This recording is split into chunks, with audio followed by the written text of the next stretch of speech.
Hi, how are you going? Hello, Janhavi. How are you? I'm really well, thank you. I'm good too. Thank you so much. Thank you for being here today.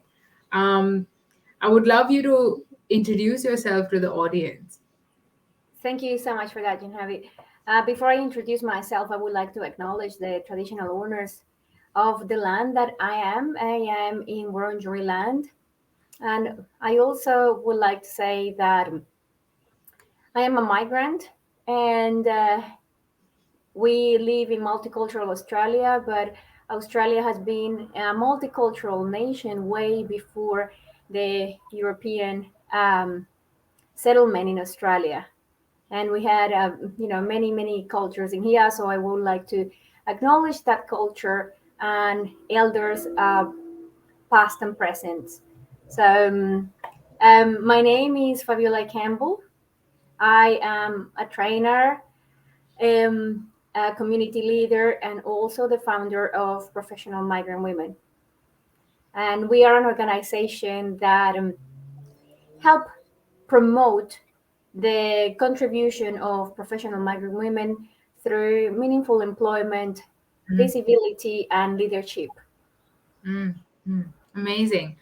Thank you so much for that introduction. I'll just quickly introduce myself, everybody, as well. So my name is Janhavi Mistry, and I'm currently a student of psychology. Um, and I came here as an international student exactly 5 years ago, actually, and it's today that I came. So it was exactly 5 years ago. And I'm really passionate about the struggles that international students face and they're already facing, especially during COVID when we couldn't, see our families, and it's been really tough. And that's why I started the Shore Project podcast, which essentially talks about and we share story about. The challenges of international student and migrant population. And today we will be touching base on one of the most important topic, which is um, just employability in Australia and your skills and all the complexities that are within that, and we'll be unwrapping that today for you. Yeah. Yes, fantastic. And congratulations on your anniversary, your Yes. Australian anniversary. All right. So I want to give the floor to you, and I want you to literally share your experience as a migrant first, in regards to just how has it been for you in terms of looking for and settling in Australia and looking for employability, and also on the side starting something of your own and finding your own passion. Right. Okay. So I would like to start by saying that I've been in Australia for 17 years now. So that was something that happened a long time ago. Yeah. But the funny thing is that every time I think about the time when I arrived, it only seemed that it was last year, or a short time ago. So some of those memories are still very fresh, but also those experiences. So when I came to Australia, I think that the biggest struggle for me was the language, as I didn't know how to speak English, Mm, and mm, I had to start with that. So I did have um, a bachelor's degree in criminology, mm, um, which was recognized here in Australia. So I was mm, lucky in that sense, mm, but I didn't know how to speak English. And mm, quite naively, mm. I thought that I was going to be able to learn how to speak English much faster than what I did. Right. So I had done some studies at home. So Right. I did some English courses at home, and uh, and I thought, oh yeah, when I um, when I move to Australia, when I'm in a in an English speaking environment, I will be able to polish my skills, and probably in 6 months or so, I would be Mm, fluent. right. And that was the biggest hurdle for me. Mastering the language was something that set me back a lot. Um, and I think it's because I did have the wrong expectations. So Right. yeah. So how long did it really take you to learn the language? Oh, um, I have a friend. He's Australian, and um, he's been a friend of the family for a very very long time. Well, way before I moved here.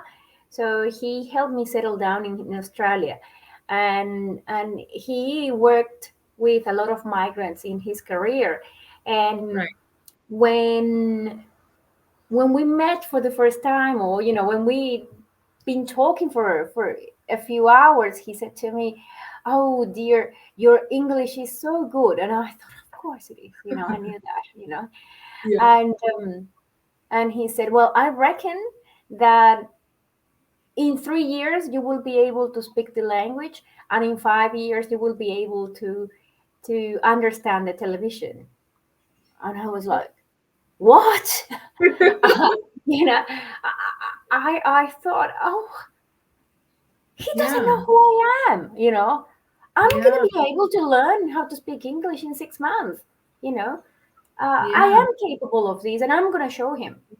Yeah. Um, and to cut a long story short, he was right, and I was not. Okay. So it took me 3 years to find my first professional job, even Wow. though I have completed a master's degree at that point. Mm. But it was after 3 years that I was able to get that first professional job. Mm. And even though Mm. I got the job, I still felt out of my depth when I was going to meetings, and I felt very lost. I couldn't comprehend everything that was going on in the meeting. I don't feel Mm. like that anymore. But Right. yes, so I wouldn't say that it took me 3 years to learn the language. I think it Mm. took me longer than that.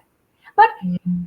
having said that as well, I was ready to get a job in 3 years. Right. So Right. and True. I have to say, everybody has a different journey. That was my journey, Mm. and that Mm. doesn't mean that everybody has to have the same journey that I did. Mm. Uh, Mm. but you know, not knowing English and having to learn English was a big part of my migration process. Right, right. Well, that must be daunting, or like sitting in a meeting and just trying to understand everything at the same time, especially for your first professional job. It's definitely a very daunting experience, I feel. And if on top of that you lay other elements like, okay, that was my first professional job, so understanding the Australian job culture, Yeah. I had to share meetings, I have to send invitations, I had to, and I'm talking about 14 years ago. Okay, so I Mm. came from an environment where, from a professional environment back home, where we didn't use email to communicate. And Mm. when I started working here in Australia, email was everything. Mm. Mm. um, so you didn't call people, you didn't walk to see somebody at their desk, you send them an email. That, to me, that was totally foreign Right. concept. So, Right. and then I have to type that email in English, you know. Right. Yeah. So, or picking up the phone, Yeah. uh, um, just saying the name of the organization and saying my name. Those were little things that I wasn't used to. Mm. Um, so like there were way too many things at the same time. It was very Right. very overwhelming. Right, absolutely. But like you touched, I think you touched base on that. Like, I feel like a lot of migrants, for them, English is their second language, and it can be really hard to navigate in an English speaking country, and especially in a professional setting. So So, based on your experience and observation, what is sort of a suggestion that you would like to share for somebody? Of course, English is their second language, not very confident, but learning, and also you're in a new country, very daunting, new people, and in if not in a professional job, then even in working in hospitality or just any other role, or even looking for work or interviewing. Yes, so a few things. Hmm.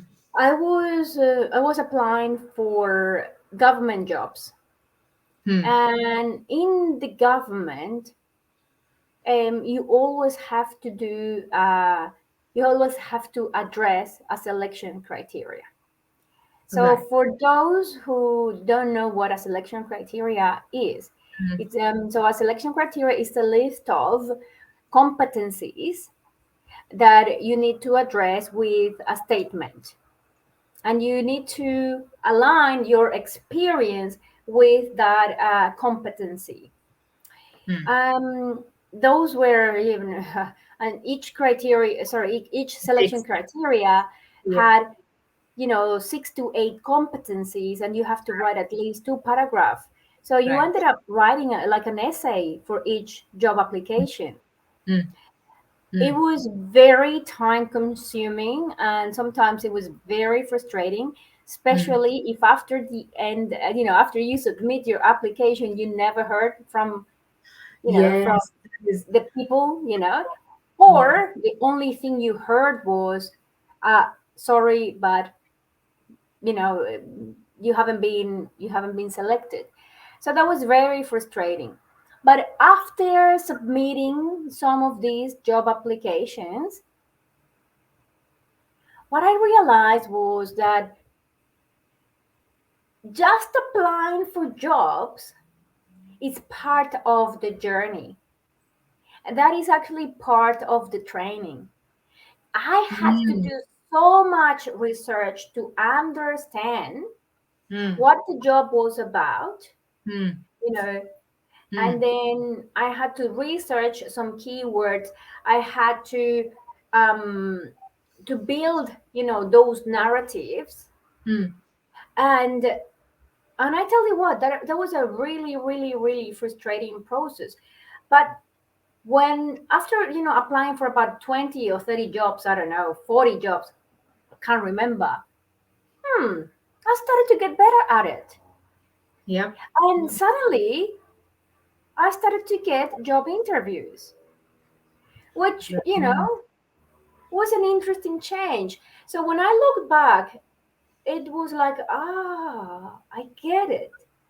This Hmm. was a learning experience on Hmm. itself.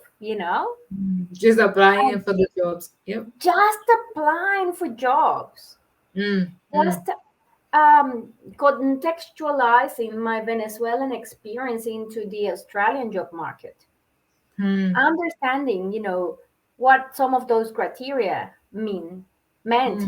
So, for example, project management skills, and I'm thinking, project management skill, what is that? So Hmm. when I was doing the research, when I understood what project management was, I said, oh yes, of course, I used to do this, Right. but we never Yeah. call it project management. Right. Right. Yep. So when people were asking me about project management, I said, yes, I've done blah blah blah blah blah blah blah. Hmm. Hmm. Hmm. Uh, so what I say to people nowadays is that, it's very important to be in the present moment. Yes, Hmm. of course, we want to get that job. That's what we are working for, right? Yep. Hmm. But all the learning happens in the now. Hmm. So if we don't take advantage of those learnings that are happening now, we are Hmm. going to get stuck, you know Yeah. You're always and we're not chasing gonna chasing the next moment. yes, and we're not gonna learn from what we have right now. Yeah. So Yeah. if you are on a in that phase that you're just applying, take a look at how your applications are looking. think about, how can you improve that application, even if it's a 1%. But what happens if every time you apply for a position, um, um, you improve 1%? Well, after 100 applications, you would have improved 100%, right? Yep. So I think that that's one thing that I will suggest to people. And the other thing that I will suggest to people that didn't exist back then in my time, but is amazing, amazing opportunity right now. And probably you know what I'm gonna I know. say. Yes, you're gonna say LinkedIn, isn't it? Absolutely, yes, yes. And I'm a big, big, big fan of Yep. LinkedIn. Hmm. And I wish I had that back then, but we have it now. You know, Yep. we That's have another. it now, and it is an amazing tool. And I'm Yeah. happy to talk about LinkedIn. I don't know if you want to talk about that later or now, but I'm guided by you. But yes, I think Yeah. LinkedIn is a fantastic tool. I think we'll touch base on that. But before we touch base on that, I wanted to, I wanted to highlight the aspect where you mentioned about key selection criterias, and you also mentioned about the statement, and it's like literally writing an essay.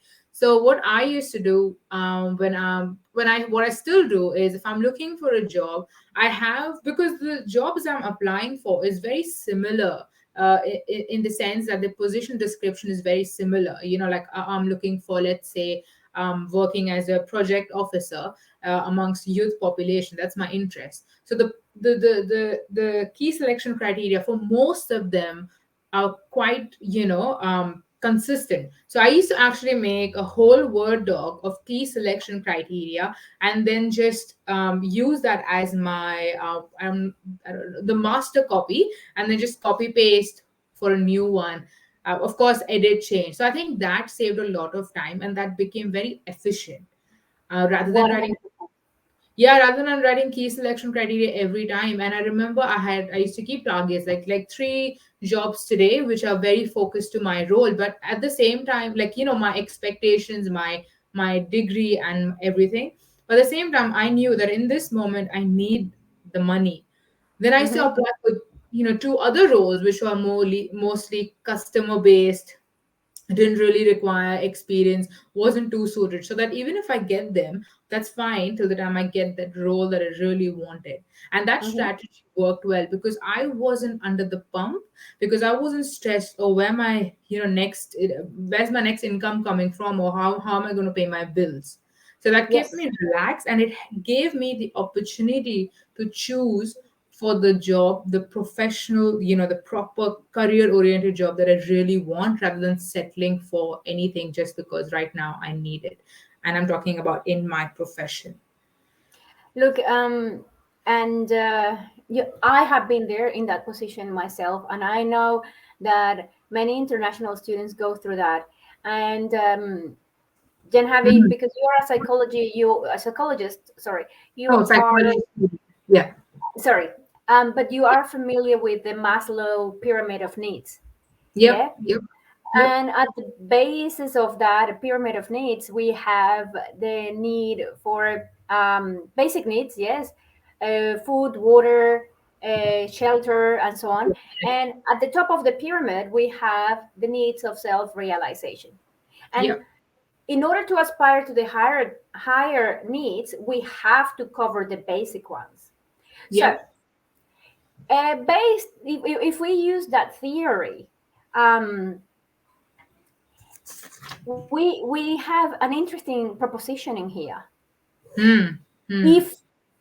If we don't have the means to cover our Hmm. basic needs, so where our next meal is going to come from, how am I Yep. going to pay the rent, Yep. how can I pay for public transport, if we're not Yeah. covering those needs first, our brain is not capable of focusing on Yeah. covering the higher needs, as in getting a professional job. Absolutely. So, a lot of people come to me desperate. I need a job now. I'm Hmm. at the last end of my, money, and I need, well, if that is your situation, What you need to do now is to get a job in a cafe. You need to get a job as a cleaner. You need to get any Yep. job that gives you the income that you need to get your basic needs covered so you can aspire to, contribute more meaningfully. But that's Yes. basic. That's absolutely basic. Yep, absolutely. And I think we have a question. So, does international experience get valued in Australian market? 100%. Yeah, I think It so. does get valued, but you have to learn how to sell it. Sell it. Yep.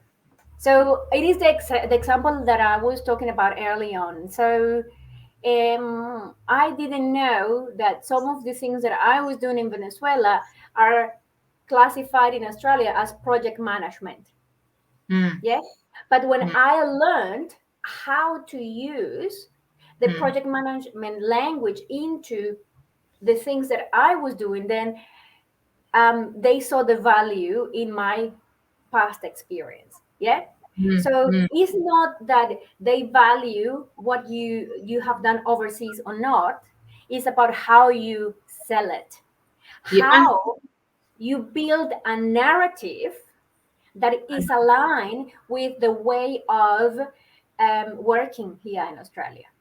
or sometimes I also feel like, the when you're in an interview, I think it's very important to have a narrative which fits the values of the organization, and that really Mhm. differs. Because I feel like, let's say if I have customer service experience back in India, just call center work, and I'm trying to apply for one of the roles, then I can be like, oh, I do have experience, but this is my current passion is in, let's say, research, or I want to do this, and that's why I think my customer service experience from back in India would be really helpful here. And I think just an initiative can go a long way. That I'm making an initiative to align my values with the values of the organization, and I see their values, and that's what most of the employers need, with their mission and aim and their value statement. And that's why I think researching the organization before interviewing is also very helpful. Helpful, important, essential, I will say. Yeah. Mhm. Yes. And, you know, Okay, so so there's yep. another question in there. Do you want to read it? For women migrating from non-English speaking country, how can they overcome the language barrier while applying for a job? Well, Yeah. that's what I mentioned already. So it took Mm, me about 3 years for me to feel confident or mm, confident enough to apply for a professional job. mm, And, it depends on the job as well, mm, because there are some jobs that require a higher level of language mm, skills. mm, So if your job requires you to communicate with other in a more regular basis, say, for example, a mm, psychologist and mm, communicating with a client, or if you are a trainer, like mm. uh, like I am right now. So when I am delivering training, I have to be at the front and I have to talk to people.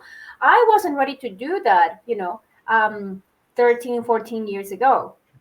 Okay. So but Mm, there are certain roles that you can do. So say, for example, you're a graphic designer, you're an architect, you're an accountant, you know uh, or professions like that, they don't require high level of English skills. So it depends on your industry, depending on your role, the role that you are going for, um, and depending on your experience, even if English is not your first language. I'm going to be a bit cheeky and ask you this question. So let's say there's an international student who's finished master's 2-year degree and is on their post-study work visa. Now, yep, they have a control over English, but not good enough. Like not like the way it's probably expected, or they don't feel confident for some reason. So how do you get around that? How do you let's say you're expected to have 8 on 10 in terms of, let's say, if the your fluency in English, but you're not there and you're not confident. How do you get around that if you don't have the time to practice and learn more, but your visa is sticking and you need to get into your professional career? Right. Let's break that down in a few things, from my Yeah. view. Yeah. You mentioned, well, what if they're not confident enough and they need a level of 8 or 10? I need to ask a few questions. Level of 8 or 10 on which scale? No, On I the was just saying, yeah, I was just saying if they're not 100% confident and all right. fluent, they're just, they're just 80% there. Was, yeah. Yeah, but what is 80%? See? Because Mm, and mm, and and, and what is feeling confident? I mean, if you hear me talking, I do have an accent. I don't right, speak perfect English. right. I when I speak, I still have grammatical errors. You know, Mm, mm, mm, but you bet I'm confident speaking in English, yep, right? yep. See, Mm, mm, um, my measure is this: are you ready to sit in front of a panel of interviewers to do a job interview? mm, Because if you are ready to do that, it means that you are ready to do the job that you want to do. Okay? yeah, Why do yes. I say that? You know, we all have sorry, different levels of confidence. Mm, What if mm, I am really good technically in my job and my English is not very good, as in mm, mm, from an mm, IELTS point of view? But mm. technically, I'm really good. And let me tell you what, Janhavi, I have seen these kind of professionals. Yeah, even I've seen this guy. Yeah, they're extremely good, but their English is probably not that fluent as you expect it to be. But they're really good and they're good, doing really well. So I really like that. Absolutely. Yep. So, what's the difference between that professional that is really good as a Yeah. professional but doesn't have really good English skills compared to somebody that has, medium to high level English skills and can't get a job? Yeah. And I think if you're here already and surviving even 2 months, then your English is good enough to get you by and it's just going to increase from now on. So, yeah. And see, again, even if your English is not perfect, your grammar is not perfect, your pronunciation is not perfect, if you learn the keywords of your industry, if Yes. you use those keywords and and create good narrative with those keywords, with industry keywords, if you show command Mm. over those scenarios, that's what matters.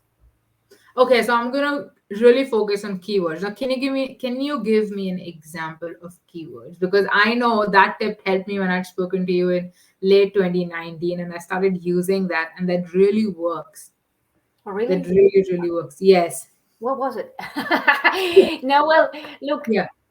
go ahead, Javi. Yes. So I was saying when I was applying for even for masters or even for any other role, so the keywords that I was focused on and I really enjoy working that space is youth focused, just counseling, psychology, international student, migrant, resilience, emotion. So these are my interests, and those are the jobs I used to look for, and those are the opportunities, whether paid, unpaid, or just I used to just look for those and I used to use those keywords, Yeah.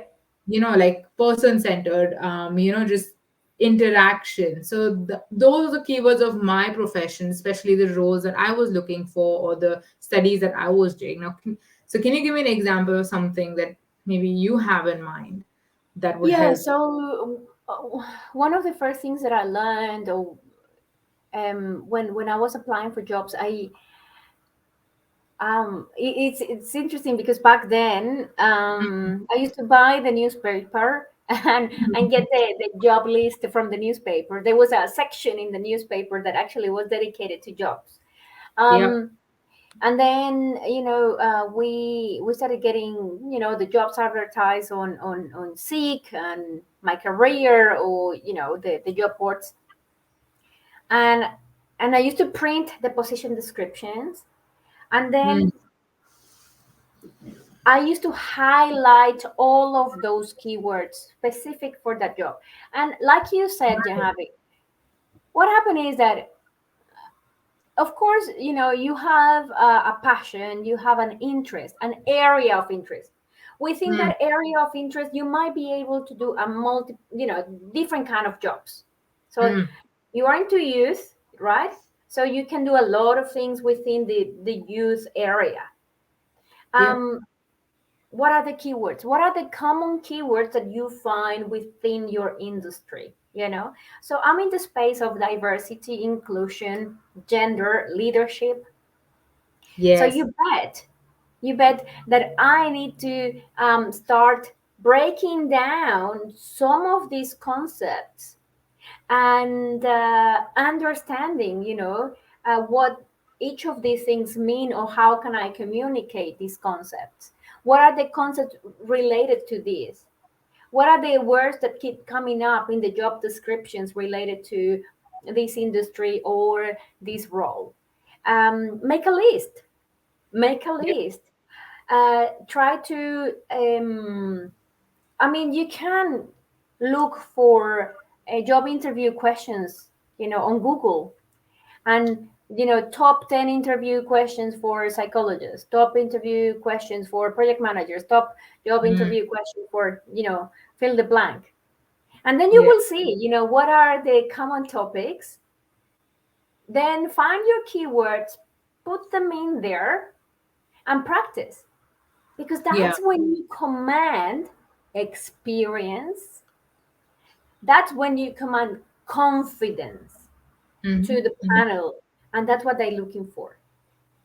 Yes. Yes. Yes. The confidence and just knowing, basically knowing your industry, or at Yes, least taking an yes, effort in your industry. Yeah. absolutely.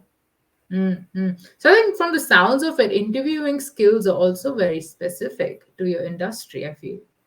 Certainly, and an interviewing. Never realized that. Yeah. I think interviewing is an art, and Mm, um, it's not only an art; it has a formula. And again, this is something that people can Google easily. In Australia, it's called the STAR model, and yes. STAR stands for S for situation, T for task, A for actions, and R for results. And you can Google that, but that is the framework on Mm, which you build your narrative mm, for your job stories. mm, And you know that if you have hit, the four letters of the star in that order, you mm, have a complete answer.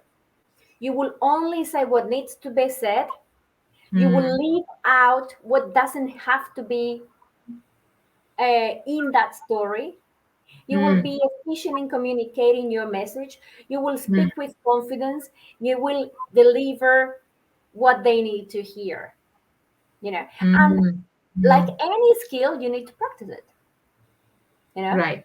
you need to Right. start identifying the stories in your experience that you can use in your job interviews, and and getting those stories to use Mm, in the star model. So mm, definitely, uh, you know very specific skill, mm. uh, with a very clear methodology that can be learned, can be perfected, and will prepare you really well for your job interview. Yeah, and I feel like, you know what, when I started just interviewing, applying for jobs, it was very hard, but now it's sort of easier. I think you just develop the skill and you just learn the language of your industries. Once you even start working in it, or even when you interview 4 5 times, you get rejected. Six time we're like, oh, I said this last time, I'm not going to say it this time. So I think the first 5 times is it's really tough, especially if you're rejected. But then after that, it gets easier. And I still remember interviewing for a hospital, like working in a McDonald's, and I had no work experience before. I had not done anything. I was fresh out of school, high school, and I was thinking, what shall I sell? There's nothing for me to sell. I don't have anything. I have no experience, nothing. And they don't ask for your grades at all, which were like the focus in school. So Yes. I, yeah. So I realized what I could sell is promise, which is I promise you that I will. This is not something I've done before, but I am a good learner and I will learn it fast and I will do it my best. So that's what I sold. So I sort of made my weakness into my strength of, okay, I don't have this, but I'm willing to change it. And I need this. I need you to help me change it. I So think that's, that's an amazing approach. I never thought about it from that perspective. But then again, sometimes you come across a job interview question. And by the way, when people are doing job interviews here in Australia in particular, mm, they use some methodological behavioral interviews.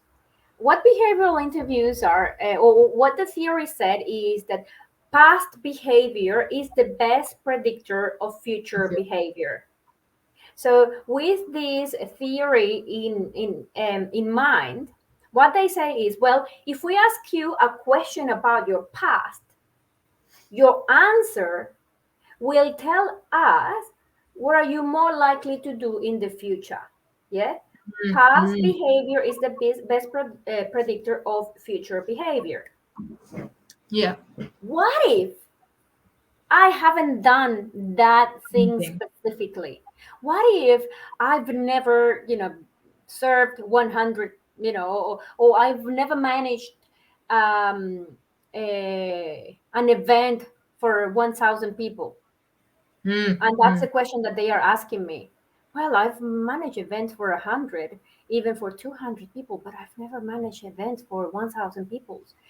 So I do have an indicator of past behavior, right? yep. And what I suggest people to do is, well, I've never managed an event for 1,000 people, but if I had to do that, I then would do this this. is what I would do. Bam, bam, bam, bam, bang. You Mm, know? mm-hmm. So that's a way to get out of that tricky situation. Okay, what if I never done this? Mm, Then this is what I would do, which is yeah, very similar to what you said in terms of your promise. I think that is an amazing way to yeah. approach that. Yes, absolutely. I think that's a really good way of actually describing it. I think in a professional setting, that's it's very useful because that I think it's very thought provoking as well. And sometimes just being prepared can help you. And but sometimes I've been in situations where they've asked me a question and I was like, oh, I've not done it, and I don't know what to do. Yeah, yeah, So yeah, yeah. So what I did that time was I was like, I told them, I need 1 minute to think about this. And they seemed very hesitant, like, okay. And they said, okay, fine, you can take that 1 minute. I was like, thank you. So I took my 1 minute, I jotted my points. I really took exactly 1 minute. And then I described what I would do or, in the past and what I would say. So I think just that, being honest, like, I don't know, I need 1 minute to collect my thoughts and get back to you, also shows a lot of focus, and that you're not all over the place. You're okay to be in a situation where you don't know, but you're okay to come back, regain your focus, and then face the situation again. Yes, I love that you say that. Um, One thing that we also have to think about is that when we go into a job interview, I tell you what, the interviewers really, really, really want you to do your best. Mm, They really want to see the best of you. They, mm. in a way, when I've been in interview panels, it's like we they're cheering for you. Yeah, yeah, Javi, you can do this. Come on, give us your best version. Mm, Um, so they really want you to do well. Yes, that's number one. Number two, it is a conversation, you yeah. know, Mm. like the one that we are having right now. Well, what if I don't have the answer? Or what if I can, like you said, oh, Fabiola, do you remember that time when you told me that, oh, what? Oh, no, I don't remember. Oh, let me think. Uh, Yes, yes. that See, time. so in normal conversation, we take time to think. We take Exactly. time to um, prepare our answers in a way, right? But this is the other thing. Nobody knows your story better than you. It is your story, and you tell it the way you want. They Yes. don't know. They don't know what have you done and what you haven't. Yes. Yeah. And that's why when you prepare for the job interview, when you get, those keywords, when you prepare those scenarios, when you prepare that narrative, that is what makes a difference. The preparation, the practice. Mm. And that's when you come across as a confident person, a confident professional. Mm, mm, absolutely. And one thing I realized, which was last year, just after I graduated, and I was so focused on just getting a job that I never decided or never thought, do I want to work for this organization? Will I choose it if I had other options? So I think, and when you are in the start, you think like, I'm gonna take anything. I just need to get in the field. Which is all fair and good, but I think it's also important to reflect and think about it. Even if you don't go ahead with your choice, at least you're consciously aware of, okay, I'm not making the choice I actually want to do because of this reason, rather than being in that sense of denial of, I'm just doing it because I need the money, I need the job, I need to get in the field. Because at the end of the day, I feel there's a lot of focus on, I need to get in the workforce so I can get my permanent residency, I can settle here, which is, yes, of course, it's a goal. But at the end of the day, your career is not something which is a 2 year sprint. If not here, No. it is more than that. And you have the ability to make the choice of, I want to do this and I will try my best to get in the field I want to do and get. And I have the choice to make, because I feel like after that is just like a snowballing effect. You're not making choices. Choices are being made for you because of external circumstances. And when to draw that line, it's very important. It's very hard to know it in the start of your career, when you're just, fresh out of uni, very naive, not much experience. But slowly, I think it's very important to realize that. And it took me a long time to realize that, before I was like, I have the ability to make the choice, even if it means working in a cafe for 2 months. By the time I regroup myself, I get my resume again updated, I have my key selection criteria once again ready. That's Yes. fine. But I Yes. need to make that right choice for myself, because I'm not going to be just, I don't want to be 25 and realizing I wasted my first 5 golden years of my life doing something I never really wanted to do, even in my field. Yes. Yeah. Yeah. Absolutely. Yeah, I want to then now touch base on LinkedIn, because I think that's that's a golden egg you're sitting on. So it's a huge topic to uncover, but let's start with the basics. Yeah. Right. Let's, Basics. yeah, so that would mean I'm not on LinkedIn, or I have a LinkedIn profile but not active. Where do I start? And I'm sort of looking for a role. So this is the identity of the person. Okay. Thank you for setting the scene. Yeah. First of all, I don't have an account, or my account is under, It's performing. just present. Yeah. It's just there, but doing nothing. Yeah. Um, get a good photo that shows your face, probably as close as we are right now. So where I can tell the main features of the person. I have seen photos that are really, really back, and you can't make, um, you can't recognize that person. Why do Mm. we have to have a photo? Because it builds trust. Yeah. A profile without a photo, it's a bit suspicious. Yeah. Yeah. So the first thing, get a photo. What kind of photo? Well, I tell you what, don't get a photo of that day that you dress up for a wedding, because that's not how you dress up for work. Don't get a photo where you show too much skin. Um, don't get a photo with sunglasses. Mm. Don't get a photo with hats,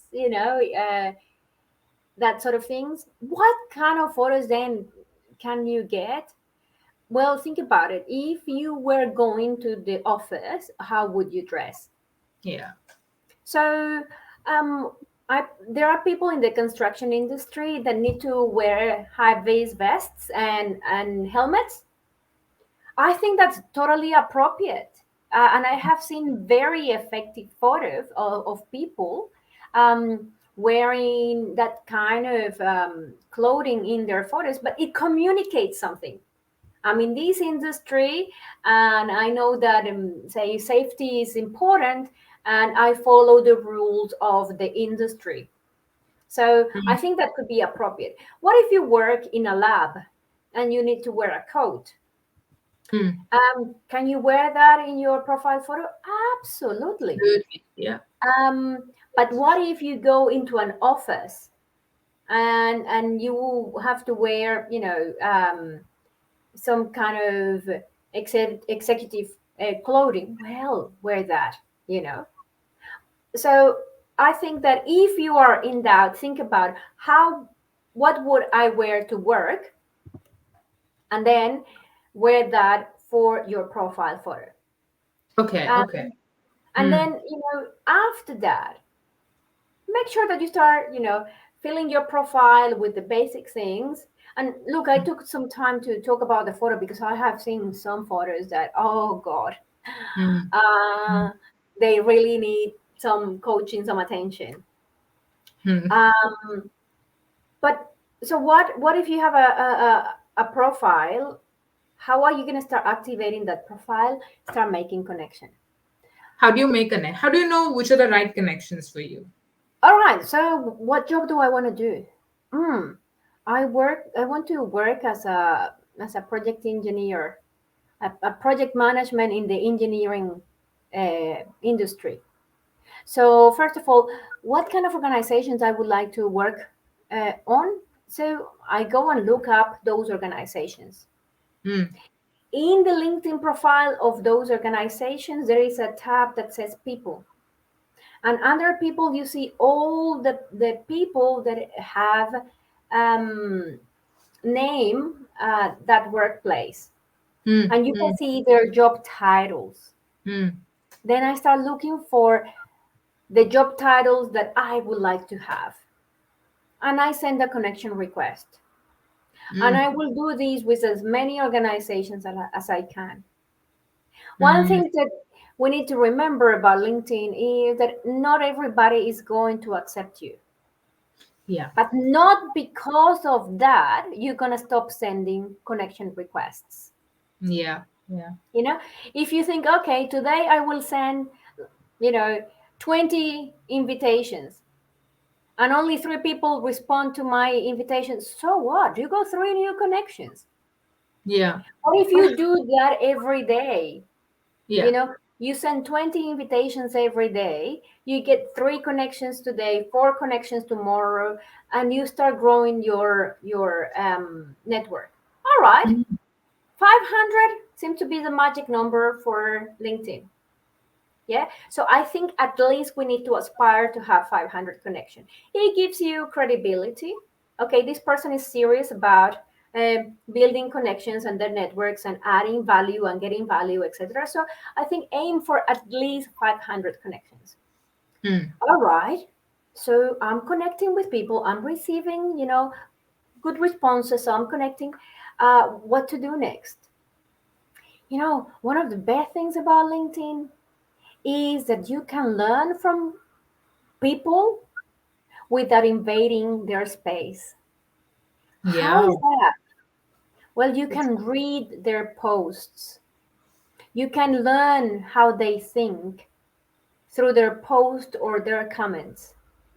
So start reading that. Start following those people. Oh, what if such and such person didn't accept me, but I really like that person? I can follow that person. mm, And I can still, see their post, comment on their post. I can, react to their posts and learn from that. Before LinkedIn, if I admire somebody, what were the chances of me having that opportunity? Yep. to learn from that person, to be in that space without being in that space. Mm, And that's why I think LinkedIn is so good, because it closes that gap. It allows you to be in the space of that person, to learn how that person thinks. um oh, I'm going to be on this networking event. Oh my god, yeah, I'm going to go there too. I want to meet this person in person. Yeah. So um LinkedIn is a great tool to be in the conversation, to learn about those keywords, to learn about new trends, to find networking spaces online or offline. mm, mm. And those are tools that a lot of people don't realize they have at their disposal, or they just don't make good use Of that. of them. How important is premium LinkedIn? Not very important, in my opinion. Especially I when think. you are trying to build your network, Mm. start with the free version. I I used to have I used to have premium when I was, that 1 month of where I was seriously looking for work roles. That's when I had premium, and then after once I secured it, I was back to normal. now and I wouldn't even recommend that, Yeah. because because you need to use LinkedIn to build connections, to build Mm, relationships, not to find a job. mm. Yeah. When you actually build the relationship, the jobs will come. Yeah. Oh, that's very interesting. Okay, so you're building So relationships on LinkedIn. Oh, okay. Yes. yes, why not? So I have commented on Janhavi's post a few times, and she have Mm, seen that I reacted to her post, and even more. Oh my God, I really love that post that Janhavi did. I'm gonna share it, and she will know I did because she gets a notification. And then mm. all of a sudden, Janhavi starts noticing me. So Yeah. I will send Janhavi a message. Hey Janhavi, I've been following you for a while. I think your content is fantastic. I would love to have a cup of coffee with you. Mm, The mm. most likely thing that happened is that Janhavi says to me, "Of course, Fabiola, let's have a Zoom meeting, or let's go out for a coffee," And Yeah. that's when I can go and learn more about Janhavi and her industry and her job and the day-to-day things. And that's where I'm going to have a lot of insight. What happens as Mm, well is that if I keep doing this, not only with Janhavi, but with other people in the industry, at some point in time, somebody's going to remember you. And if mm. a role comes up, they say, hey, that Fabiola woman, yeah, maybe she will be good for this role. Yeah. Mm, mm. But when you go on network, you never ask for a job. Yeah.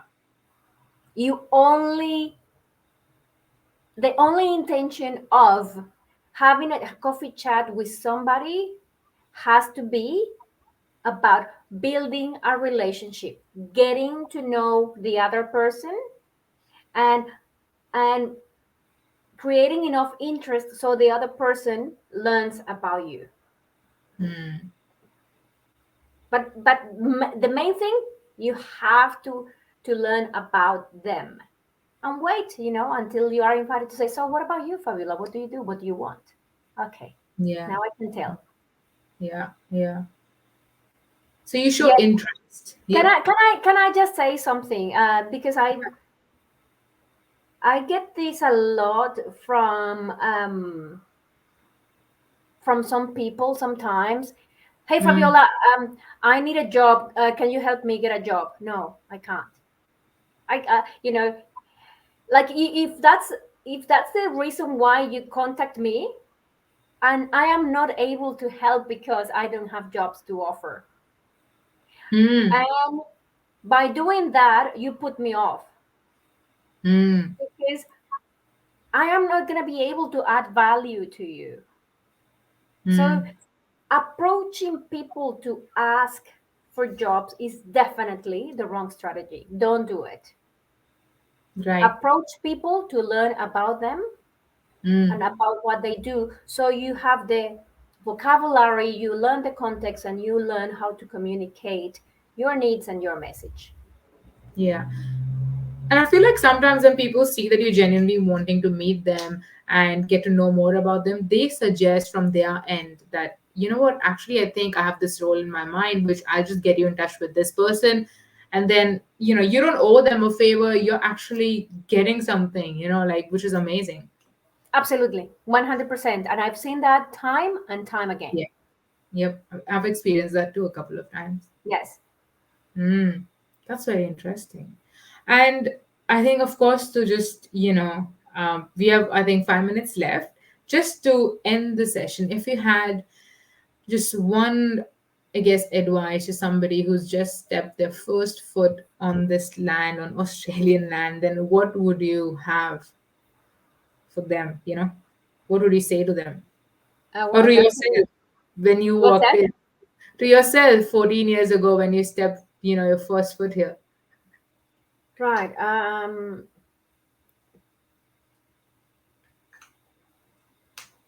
That's a tough question. But I suppose that one of the main things I will suggest to people is to find a tribe, to find a community, but a Mm, community of people that want the same thing that they want. So mm, one of the main mistakes that I have seen in, say, for example, Latin American people, they gravitate towards other Latin American people that don't know how to speak English like them, and they are stuck. And then you get stuck with them. mm, Yeah. mm, So they say that you can never resolve a problem at the same level of thinking that the problem was created.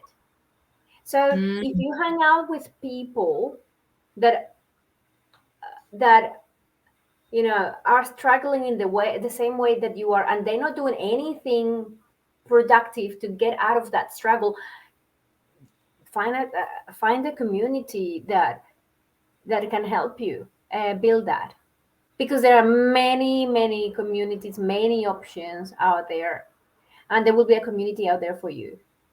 um, yeah, and I think that when you surround yourself with people that are trying to achieve the same thing that you are, that probably are facing the same struggles, but that have strategies to get ahead, that's the best thing that you can do yep, yep. to speak Sometimes English. you can apply them. Yeah, you can apply them for yourself, and sometimes you can just test it out.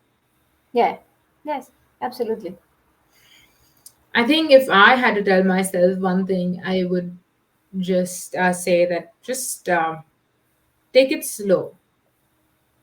Hmm. You know, no, it's just an illusion that's usually created that time's running, but time's really not, because I believe the time is very relative and you take it slow.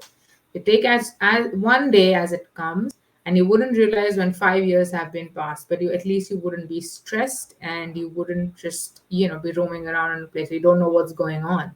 If you take it slow, you're more focused, you're more centered, and you have better strategies towards facing and challenging your goals and being in that state of anxiety and I don't know, it's not going to work out and my time's running out.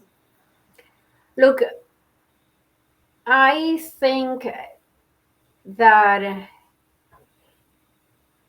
a lot of people worried about the future, right? Mm, mm, When am I going to get that job? When am I going to do this? What if this and that? And that's called anxiety, right?